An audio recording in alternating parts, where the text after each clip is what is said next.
E aí você joga tanto aqui quanto lá fora, esses Sim, campeonatos? eu jogo pela América do Sul e aqui no Brasil também. Por que era natural, não era mais fácil ou mais natural você seguir a carreira como profissional na Coreia? Então, a história que eu resolvi voltar pra cá porque foi o seguinte. Eu era profissional, virei profissional e na época na Coreia eu era brasileiro. Eu tinha passaporte brasileiro, tudo brasileiro. E eu não era coreano. Pela questão do serviço militar também. E aí, pra ser pro na Coreia, você tem que ser coreano. Naquela época. Agora mudou a regra, mudou o estatuto lá, mas agora, naquela época, quer dizer, era obrigatório ser coreano.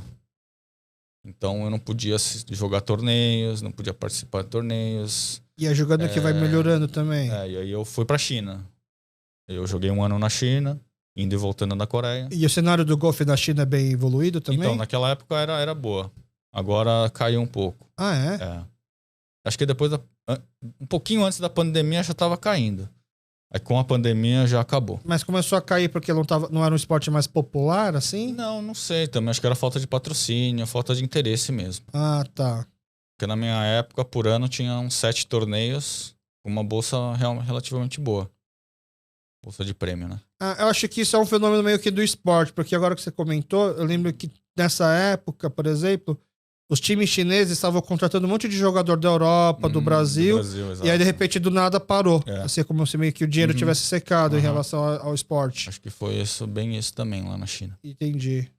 Eu joguei 1 ano na China, aí era muito pouco torneio, né? Que eu podia jogar por ano, porque eu não podia participar dos torneios na Coreia. E aí eu tava vendo um dia na internet que tinha o PGA Latinoamérica, que era o PGA Tour, que é a primeira liga do mundo, como se fosse um Champions League. E eles tinham uns torneios que faziam aqui na América do Sul. Como se fosse uma qualificatória, assim? Isso, uma qualificatória. Aí eu vi aquilo, acho que faltava 1 mês pra classificatória, aí eu resolvi jogar essa classificatória, que foi no Peru. Mas eu já vim já com a tendência de voltar. Tá. Já com toda a mala, desfiz tudo lá de carro, tudo. E como minha irmã morava aqui também, então acho que ia ser mais fácil pra mim. Aí eu resolvi jogar esse classificatória do Peru, joguei, passei. E aí eu voltei pro Brasil. Aí resolveu fazer a sua sede aqui, então. E aqui também eu podia treinar mais, treinar melhor. Lá na Coreia, quando na China, por exemplo, um jogador profissional, você conseguia uma ajuda mensal para bancar seus custos e rendimentos? Não. Você vivia basicamente do prêmio da prêmio competição. E do trabalho de CAD que eu fazia, eu juntava o dinheiro e gastava nas despesas. Tá. Pra poder jogar. E na Coreia você nunca chegou a participar de um torneio, então? Não. E aí, liberou faz pouco tempo para estrangeiro? Depois que eu voltei, uns 5, 6 anos depois, aí mudaram. Entendi. E aí vocês não pensou em talvez em ficar lá também? Então, eu tava pensando em voltar pra Coreia, jogar o Tour da Coreia. Mas jogar um campeonato ou pra fixar de vez lá também? Pra jogar a classificação. E se eu passar, eu ficava, e se não, eu voltava. Entendi. Entendeu? Aí, só que eu tava querendo ir, aí começou a pandemia, aí atrasou mais 1 ano, aí atrasou outro ano, que eu não pude participar porque eu tava jogando nos Estados Unidos. E aí esse ano também não deu pra ir. E eu tô programando pra ir ano que vem. E dá pra falar se é mais difícil ou se é mais fácil? Não, eu acho que hoje em dia, em qualquer lugar do mundo que você for, você tem que jogar bem. Não tem nenhum lugar fácil agora. Realmente tá bem competitivo, tem muitos jogadores bons. E pra você treinar e ficar em alto nível, por exemplo, a gente fez um programa aqui sobre a Copa do Mundo, né? De futebol. E aí uma das coisas que a gente estava conversando é que para a seleção coreana ficar mais forte, é que o campeonato interno coreano precisava melhorar, precisava ficar mais forte, porque você precisa competir com bons jogadores pra ir melhorar. Mas no golfe é um esporte que você não joga contra outras pessoas, né? Você joga contra si mesmo. Contra o campo e contra si mesmo. Né? Então faz diferença você participar em campeonatos mais com gente mais qualificadas ou não?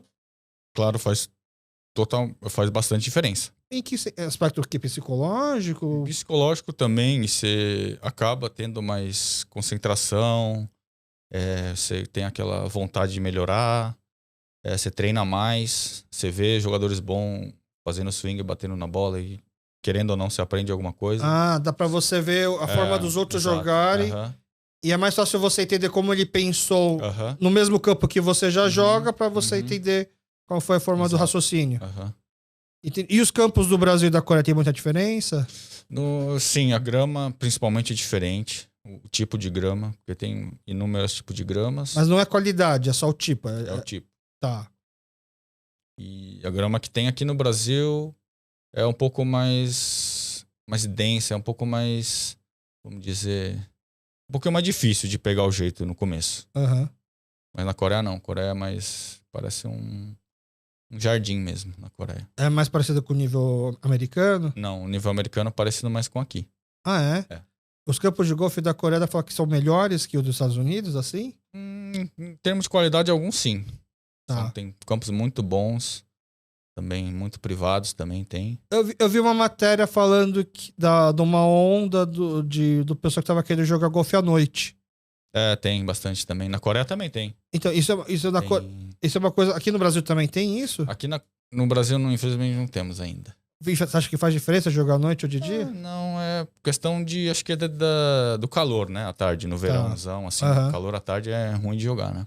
Entendi. E na Coreia também tem questão de tempo, né? O pessoal trabalha e sai do trabalho às 5 e quer jogar. Tá. E os campos de golfe são perto, assim, dentro da cidade? Sim. Relativamente... Tem um campo na Coreia que é 18 buracos iluminados. Os 18 buracos são iluminados. Dá pra você sair às 6 horas da tarde e termina à meia-noite. Tá. Ah, porque tem campo que não são todos os buracos iluminados? Não. Ou iluminado não é? Ou não é. Tá. Ou tem alguns que são só 9 buracos iluminados. E lá é errado falar que pelo país ser pequeno os campos são menores? Não. Isso tem... Acho que não é nada a ver. O tamanho é o mesmo? O tamanho é o mesmo. Qualidade também... A Coreia é melhor, na verdade, né? Em questão... De manutenção? De manutenção, essas coisas. Porque manter um campo de golfe é bem caro.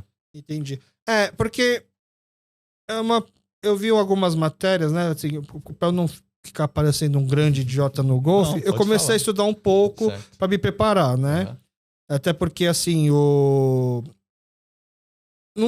não tem como não falar da comunidade coreana e não relacionar ao golfe, né?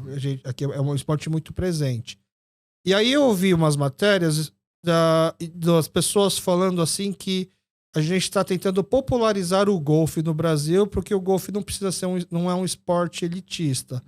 Aí eu via o cara contando, explicando qual que é a forma de popularizar, dá vontade de dar risada. Não tem como. Isso que você tá falando tudo bem, ele tava explicando que você comprar, acho que alugar 50 bolinhas para treinar era coisa de menos de R$20, dependendo do lugar e tal. Mas mesmo assim, não deixa de ser um esporte de elite, né? Claro.